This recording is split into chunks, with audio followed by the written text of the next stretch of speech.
During this video, we're going to cover some basic terminology that will allow us to do an academic fine arts critique. I've embedded a link for a PDF guide that can be used to reinforce a terminology and to be used as an outline for the accompanying project. I hope you enjoy it.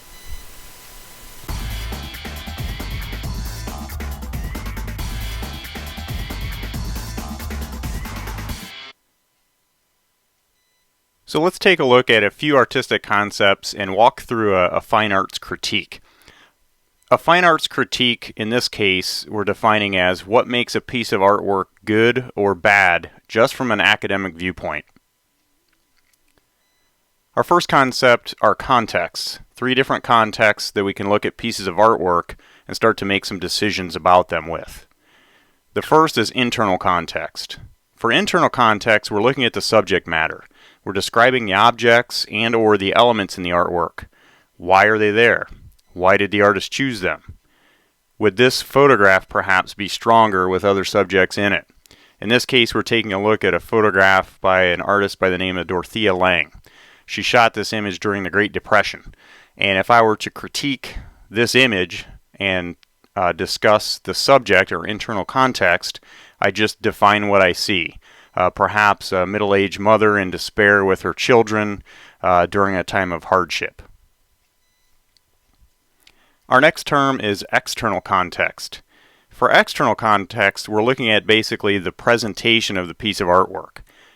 Where the artwork is being viewed, where the artwork could be viewed, and would the context of the artwork change if it was viewed in different locations? This is a really good example of that idea, the context of these photographs during 9/11.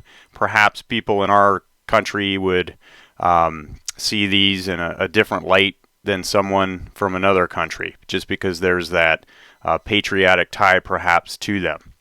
And does the artwork remain strong no matter where or when it's viewed? The concept of a piece of artwork being a masterpiece because it's timeless holds some weight to that. That's the external context. Basically where the artwork is being viewed. The next term is original context. That's the intent. That's why the art was created. Is there a theme the artist was trying to convey? A message perhaps that was more specific? Is it art for art's sake? Just something to look pretty? Was it academic? Was somebody trying to learn from the piece? Or is it utilitarian? Is it something that perhaps people can use? This is an example of an anamorphosis illusion. So this photograph is the artwork taken of a piece of artwork using that anamorphosis concept to create that illusion that there are people coming down through this hole in the sidewalk to rescue the people who are walking by it. Let's talk about movements in art now. We take all of the movements in art, all of the isms, and we break those down into 3 different categories just to simplify that timeline of art history. And every piece of artwork can fall into at least one of these categories. And with this concept, we're just looking at what is most evident in the piece of artwork. So our first theory is emotionalism. That's the feeling that you get from looking at the artwork. That should be the most important aspect of the piece. How you feel when you actually look at it. The artist conveys an indirect idea or mood through the use of color, symbols, and other principles and elements of art. The image may not be recognizable or photographically accurate, and some artists use only color to express feelings. Theories can overlap, keep in mind, but we're trying to choose the most evident one. In these examples, we have a photograph by Joe Rosenthal, the troops raising the flag at Iwo Jima, and that perhaps, again, is supposed to give you some sense of patriotic pride. It's a realistic image, obviously. It's a photograph, although it's black and white. But Rosenthal was trying to convey that sense of pride with it. The painting in the middle, you should get some sense of either anger or anguish from it. It doesn't look like a happy image just because the colors, the brush strokes, and the subject has been used to convey some type of a darker presence. And Mark Rothko, the image on the bottom, is known for having people actually break down and cry in front of his paintings. Although abstract, He was said to been able to use color to convey emotion through his pieces. The next theory of art is formalism. With formalism, the artist experiments with art elements, lines, shapes, colors, space, so on and so forth, and their relationships. The composition is what's important more than the subject matter or theme, and the image has been highly manipulated. So in these examples, the digital piece in the upper right-hand corner by a student, the photograph was shot and then adjusted heavily in Photoshop. So although you can see the original structure of the photograph, the pixels have been totally changed. So this would be considered a formalist piece. The sculpture in the middle, those are basically just a bunch of pieces of metal that have been arranged in a pleasing way. And the Mondrian, using primaries and spacing those out and playing around with the concept of shapes, sizes, and colors, different elements of art, was his driving force behind that formalist piece. And our last theory of art is imitationalism. We're defining that it's basically realism. These are the things that people think of when they think of an artist at work. The artist is trying to imitate life. They have some type of media, materials that they're trying to manipulate to basically represent what they're looking at. They're trying to do that in an accurate way, representing people and objects, and the work may leave in all the details, even if they're unpleasant.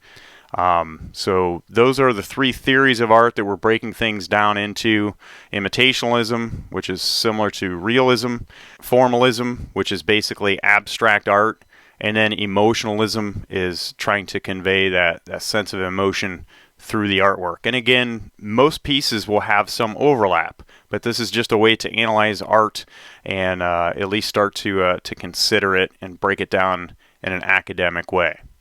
Let's move on to a very quick discussion about composition. For composition, we're just defining it as how the subject matter in the artwork is arranged. We have a primary, secondary, and tertiary areas of emphasis. That is, we have an area that you keep coming back to, your eye keeps coming back to and looking at, and that is our quote-unquote focal point.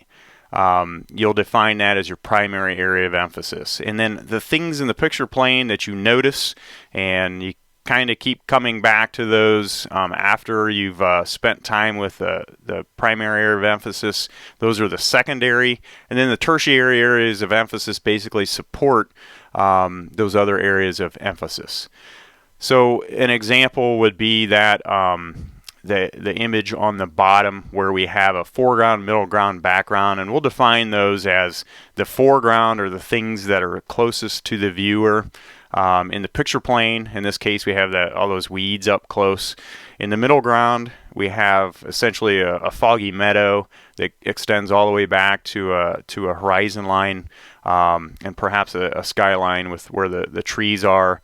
That would be the middle ground. And then the background we're defining in this case as the sky. So for composition, you can take a whole class in composition, and there are a lot of theories that go along with it, but just to touch on the basics, when you're critiquing a piece of artwork, take a look at how the subject matter is arranged, think about that focal point and the areas that support it, and then how the picture plane is broken up, the foreground, middle ground, and background.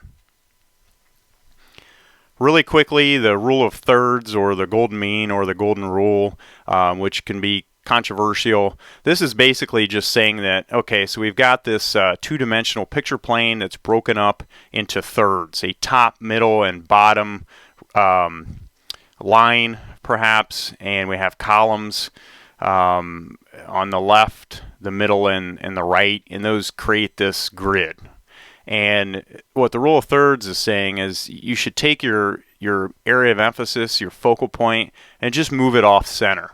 Rather than centering everything up and perhaps drawing right in the middle of your picture plane or starting a painting right in the middle of it, just move it off center. It might bring a little bit more interest to the piece, and those concepts can be taken a little bit further, obviously, but that is the rule of thirds. Some examples of that: the image on the left is considered from academia a good use of the rule of thirds. So where we have those rows and columns intersecting. We have the girl's head, perhaps that's a main area of emphasis, and it's on one of those little intersections.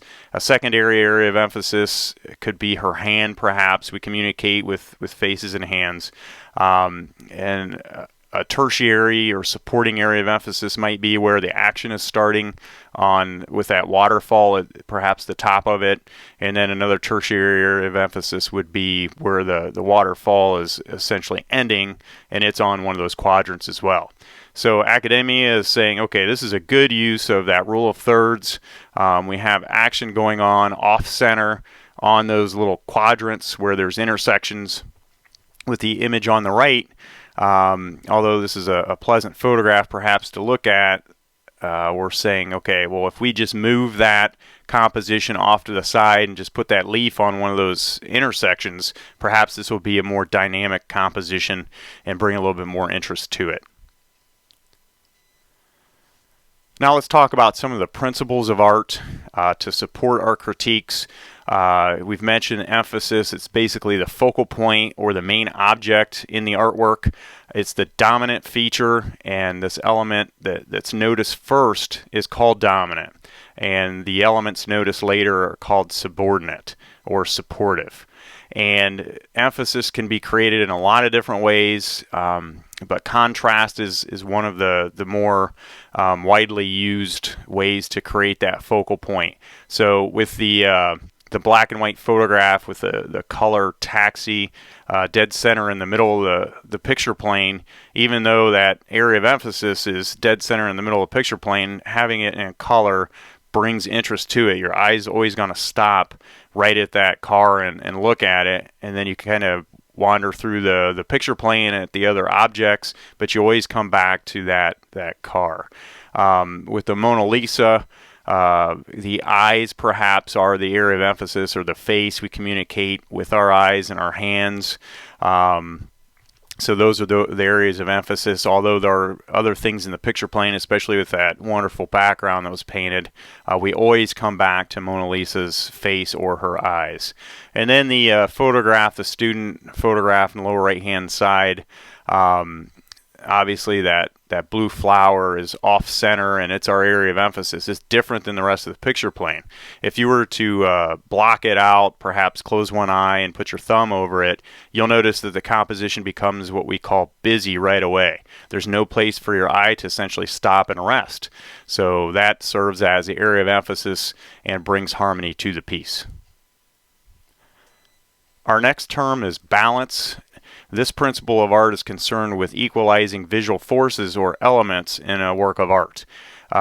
We're distributing subject matter evenly with positive and negative space, and there can be what is called implied balance as well, and we'll just really quickly take a look at a couple examples. So in the image in the upper right hand side, basically balancing sizes of things within the picture plane can give you that sense of balance. So we can have something large on the left hand side of the picture plane, and two smaller things can balance it out, filling up some of that negative space. In the example on the lower left hand side, we've balanced shape variation. So we have a large circle, then another large circle or sphere, and then we have that square in the upper right hand corner of the picture plane on the other side of it. But things are balanced out because that square being different brings a little bit of interest to it. So even though it's smaller, it holds interest and essentially balances out that area. And then radial balance is the concept of things radiating outward from a centralized source to fill up the picture plane. So those are just some general concepts with balance. During a critique, perhaps you can just basically describe how the picture plane is filled and what the artist used to fill it. The next principle is unity. That's essentially the quality of wholeness or oneness that is achieved through the effective use of the elements and principles of art. Unity is created by simplicity, repetition, proximity, how close things are together. It's basically making the image quote-unquote work. Does everything belong there, or is there something that's throwing the unity off, perhaps to to make it look bad in one area, and can that be omitted or reworked? How the parts of the composition essentially fit together. And I like the idea of a piece of artwork in this way. It's been said that the whole is greater than the sum of its parts. So we have a bunch of different things going together in a composition, and what you get from that composition is essentially that whole that we're talking about. So these are some examples of unity, things being unified. With the photograph in the upper right hand corner, we have a rather pleasant photograph of a bunch of leaves. So we have that repetition of those leaves over and over and over. We have warm colors that are coming forward in the picture plane. We have cool colors in the background that are receding, creating depth. It just works. If there was a power line perhaps going through the middle of the picture plane, may throw the unity off. Might not be as interesting. The example on the lower left hand side, I love this for that concept of the whole is greater than the sum of its parts. So we have a bunch, the photograph, or the more specifically the shadow on the wall is the artwork, along with the materials that are going together that have been manipulated in space and perspective to create that image of Darth Vader. But I love that concept that the whole is greater than the sum of its parts. That's a good example of it. And then we have a photograph, a student photograph. She taught ballet lessons, so we have that concept of, hey, we have a teacher and a student. There's overlapping physically there. The content itself is all represented and equal, and that's a pretty solid composition with the interaction between those two figures, and it's well unified. Another principle of art that we're going to take a look at is basically repetition and movement. It's how the objects in the picture plane move the eye through it. So we have a bunch of different ways to assemble all of these different parts in a composition, and here are three, I guess, general or simple concepts to at least consider. And these can be, as it states, actual and implied. So with the first example, we have those stripes, those horizontal lines perhaps. That's supposed to give you a feeling of calm. So the photograph with the setting sun over the lake, or any landscape, is supposed to give you that feeling of calmness. It's been said that that's why there are so many landscape paintings or landscape photographs in hotels, so that it can essentially give you a feeling of calmness. In the next example, we see some diagonal elements in that picture plane, and that's supposed to denote the sense of action. And that photograph, I guess, further exaggerates that. So we have that dynamic of, the red boat cutting through the water as the guys rowing it, and the little streams of water that have been disturbed behind the boat denote even more action. And then we have the Thomas Eakins sequential concept, where we have something that's repeated in the picture plane, and that's denoting action as well. So repetition and movement, when you critique, just really consider where your eye is moving through the picture plane, and try to define whether it's horizontal movement, perhaps clockwise or counterclockwise movement, diagonal movement, or are you looking at something repeated over and over and over, and that would be essentially sequential. At the end of every critique, whether it's your artwork or someone else's artwork that you're critiquing, or you're walking through a museum or a gallery, or you're online looking at works, the concept of revision is extremely important. Some artists come up with a theme, and then they delve into different subject matter to convey that theme their whole lives, and they create and recreate and change and do over, so on and so forth. So with revision, we're looking at what would you change and why would you do that. So just on that level, if you look at any piece of artwork and think about, okay, what would I change about this? What do I like about it? What do I dislike? It's a good way to at least start engaging with any piece of artwork. So you're going to use a critique to decide what you could change about a piece. How would you change it, perhaps, and why? When you create, again, any piece of artwork, consider what you would do differently if you were to recreate the piece. And if you're a practicing artist, or perhaps you just want to gain some skills and hone them, this is an extremely valuable tool. The project for this presentation is going to be a digital work, and we're going to use an application called Photopea. It's browser based and it will work on a Mac, a PC, or a Chromebook. All you have to do is go to photopea.com and you'll be greeted with this template. And let's go ahead and talk really quick about the Fine Arts Critique Sheet. You can find that below. I put a link for it, and all it is basically an outline of terminology that follows the presentation. It covers all the terminology, internal context, external context, so on and so forth. And I put a description of the term as well next to it. So the idea is to start with a template that we choose in Photopea, and we're going to apply this terminology to it. So if you want to open that critique sheet up and work with it next to your Photopea project, that's probably the best way to go. Or if you want to do a formal critique and actually go through this and type it out and copy and paste, you'd be able to do that as well. Now let's talk about these templates and how to get to this point. Basically, I have a background that was supplied and chosen through the templates in Photopea. There's a fill layer here. It's listed as strip. And then there's a couple of text layers as well, and you'll be able to go in and edit those. So let's talk about how to get to this point.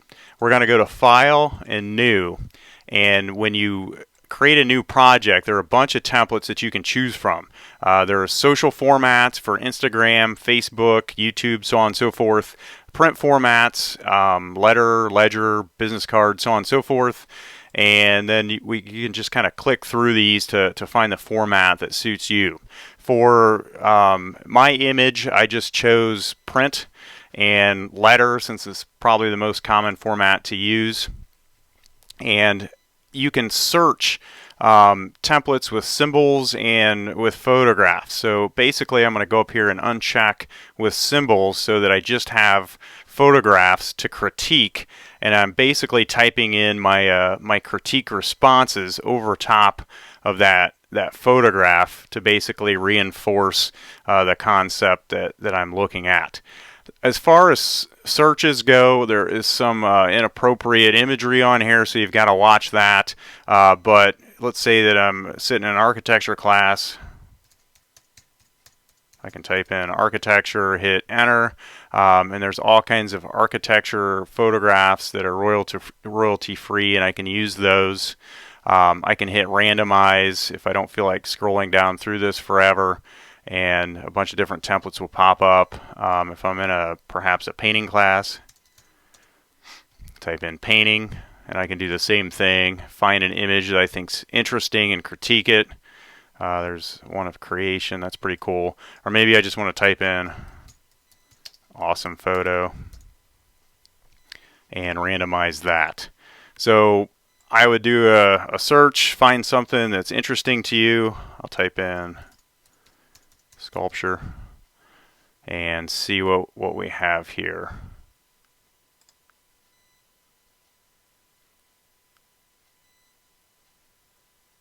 So just for the sake of the critique, I'm going to go ahead and pick this one and double click it. And when I double click it, it will automatically load into Photopea here.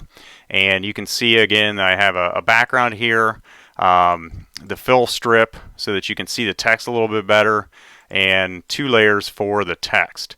One note about Photopea, make sure that whatever layer you want to work with, you have that highlighted over here in the layers panel. And we'll talk about how to use the text here in just a second. But let's say that I want a little bit different look to this, and that strip that's given to me only covers part of the image. I'm going to go ahead and fill in the rest of the image with that strip fill layer. So I can go to Edit, Transform, and Scale, and now the bounding box shows up around that selection, and I can either hold Shift if I want to keep the constraints the same, or I can just basically stretch this out to the size of my image. And you can go back in and crop it later if you want to, but I just wanted to fill up the picture plane, and you may want to do that depending on the image that you pick.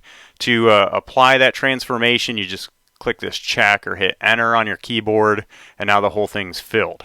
Now I'm going to start with a title. I'll use this layer, this top layer, for my title, and I'm going to use my move tool here and move that to the top of my image. Don't put it up against the image in case you do want to print this. You might get some clipping.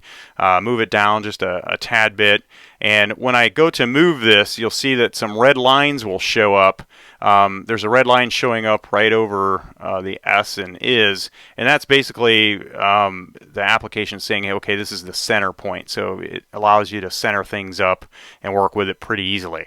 To change the text, I go down here to my text tool, click the text tool, and when I hover over the image, it will allow me to basically drag across this little text box, and I can change what it says in there. So I'm going to type in perhaps my critique.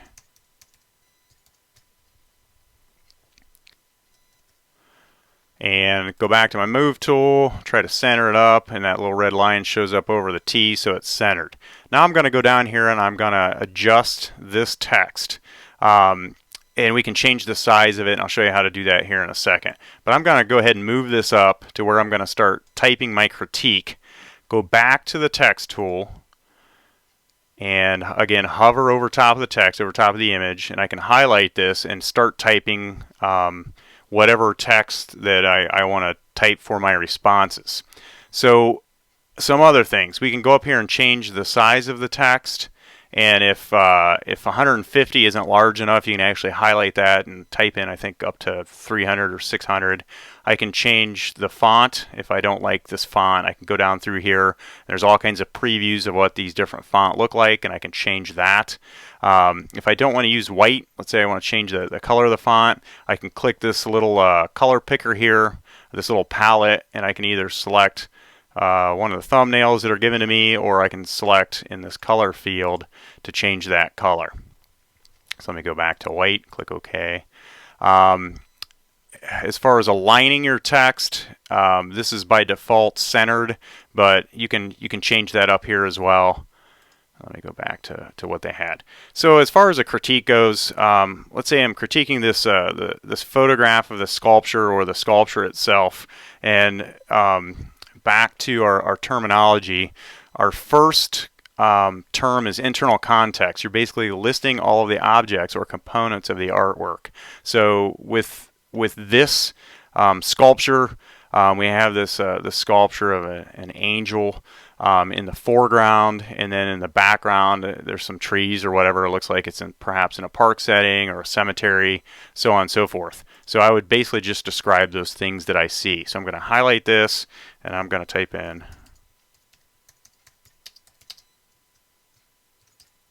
sculpture of angel in a park.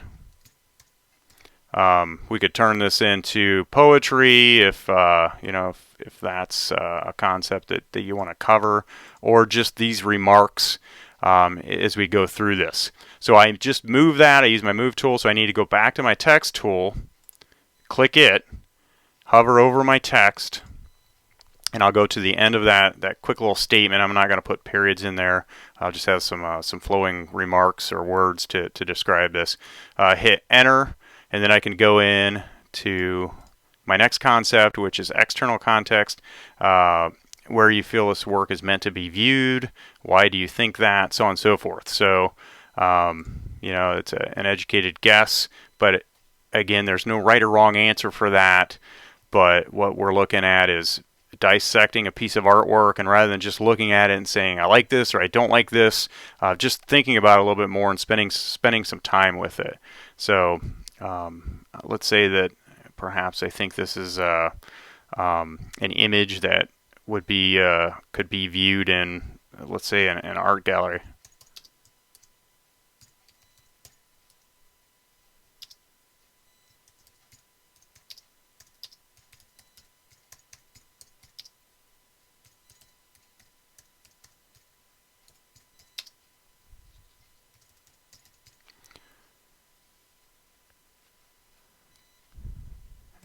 go ahead and justify this and back it up a little bit. So I typed in, oh, that's another thing. If you accidentally move your text around to a place you didn't mean to, or you mistype, we can go to Edit, Undo.